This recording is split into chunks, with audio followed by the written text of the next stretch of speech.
नमस्कार दोस्तों। चुनाव का परिणाम आ गया। चुनाव आयोग पर, भारत सरकार पर और ईवीएम के छेड़छाड़ पर कई तरह के आरोप लगे।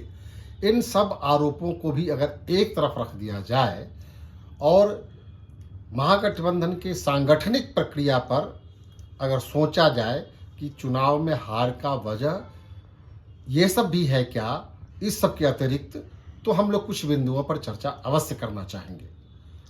एक तरफ जहां एनडीए अपने गठबंधन को लेकर के काफ़ी सॉलिड था, एकताबद्ध था, उसके गठबंधन में कहीं से किसी तरह की कोई उलटफेर की बात नहीं होती थी, वे लोग एकताबद्ध थे। वहीं दूसरी ओर महागठबंधन में सिर फुटौल था, सीटों को लेकर के कोई आदमी एकमत नहीं थे। अंतिम समय तक भी सीटों का निर्णय नहीं हो सका। कई सीटों पर तो फ्रेंडली फाइट भी हुआ, जिससे जनता के बीच में एक खराब संदेश गया। यह भी चुनाव के परिणाम को प्रभावित किया। हम दूसरा कारण यह भी मानते हैं कि एनडीए के गठबंधन का सांगठनिक पकड़ बूथ लेवल पर था। वे जनता से, उसके कार्यकर्ता डायरेक्ट कनेक्टेड थे और लगातार हर समय उनके बीच में किसी न किसी तरह का संवाद और कार्यक्रम होते रहता था। वहीं दूसरी ओर महागठबंधन के जो दल थे, ये सांगठनिक तौर पर धरातल पर काफ़ी कमजोर दिखे। इनके कार्यकर्ता आमजनों से संपर्क में उतना कामयाबी के साथ सफल नहीं हुए जितना कि एनडीए ने किया। फिर तीसरी बात यह आ रही थी कि एनडीए के जिताने के लिए पूरे हिंदुस्तान से, दूसरे राज्यों से एनडीए गठबंधन के लोग आए और प्रत्येक गांव-गांव, बूथ-बूथ पर उनके लोग बैठ गए और लोगों को हमेशा मोटिवेट करते रहे अपने वोट, अपने पक्ष में, एनडीए के पक्ष में। वहीं दूसरी ओर महागठबंधन के लोग जो थे, जो लोग टिकट से वंचित रह गए, वे लोग उदासीन दिखे हुए प्रत्याशी लोग। जिन खेमे के नेता को टिकट नहीं मिला, वह खेमा भी उदासीन हो गया, जिससे कार्यकर्ताओं और प्रत्याशियों के बीच में सामंजस्य स्थापित नहीं हो पाया। इस सामंजस्य के अभाव में भी प्रत्याशियों को जनता के बीच तक पहुंचने और अपने संदेश को पहुंचाने में उस हद तक की सफलता नहीं मिली। हम यह भी कहना चाहेंगे कि अति पिछड़ा समाज और दलित समाज, जो एक बहुत बड़ा वोट बैंक है, उस वोट बैंक को भी महागठबंधन के लोगों ने अपने पक्ष में करने के लिए कोई ठोस रणनीति नहीं बनी। खास तौर पर यादव समाज और मुस्लिम समाज के लोगों को अति पिछड़ा और दलित समाजों के बीच में जा करके तालमेल बैठाना चाहिए। उनके साथ प्रेम और सौहार्द का वातावरण बनाना चाहिए, जो कहीं न कहीं इस स्तर पर कुछ कमी रह गई। इसको भी आगे दुरुस्त करने से फायदा भविष्य में मिलेगा।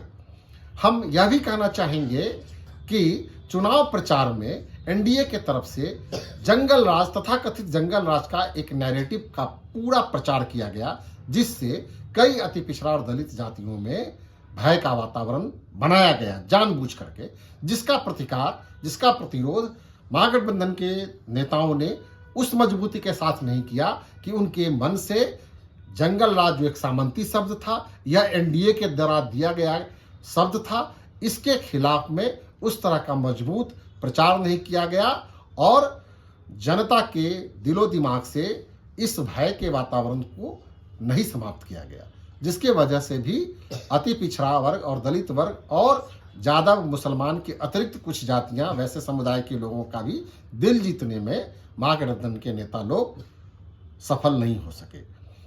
और एक कारण यह भी था कि तेजस्वी जी ने बहुत अच्छी घोषणाएं की चुनाव से पहले, और उन तमाम घोषणाओं को एनडीए सरकार ने लागू कर दिया।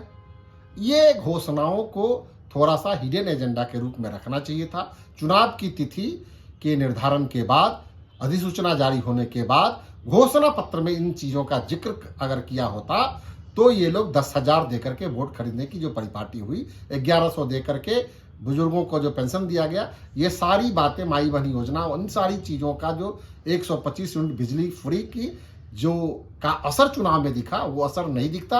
अगर चुनावी घोषणा पत्र में तेजस्वी जी इसको जारी करते बाद में, अधिसूचना जारी होने के बाद, तो इसकी नकल एनडीए सरकार नहीं कर पाती, तो वोटों का झुकाव एनडीए की तरफ नहीं होता, बल्कि तेजस्वी जी की तरफ होता। हम सबसे अंत में यह भी कहना चाहेंगे कि जहां एनडीए के लोगों ने अपने कैंडिडेट की घोषणा समय पर कर दी, वहीं महागठबंधन के लोग चुनाव में नामांकन के तिथि तक भी ठीक से अपने कैंडिडेट की घोषणा नहीं कर पाए, जिससे उनको तैयारी करने का, चुनाव प्रचार करने का भी समय ठीक से नहीं मिल पाया।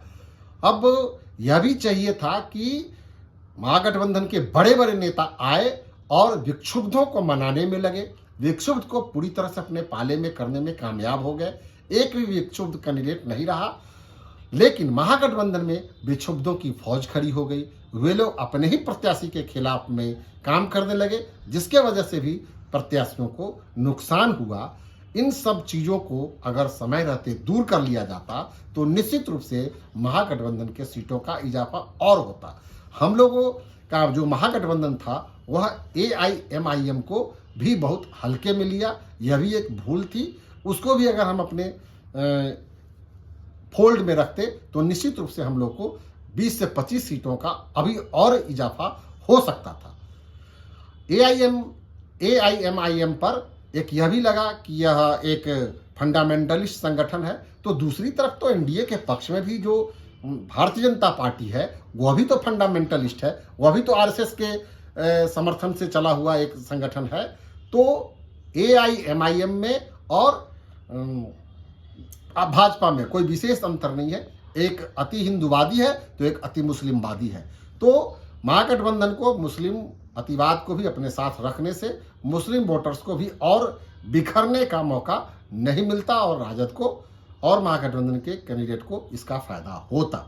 हम इन सब चीज़ों पर अगर माइन्यूटली गौर करते तो निश्चित रूप से इतना बुरा हाल नहीं रहता और भी अच्छा हम लोग कर सकते थे। भविष्य में इन सब चीज़ों पर ध्यान रखने की आवश्यकता है। हम फिर से आपसे रूबरू होते रहेंगे। धन्यवाद।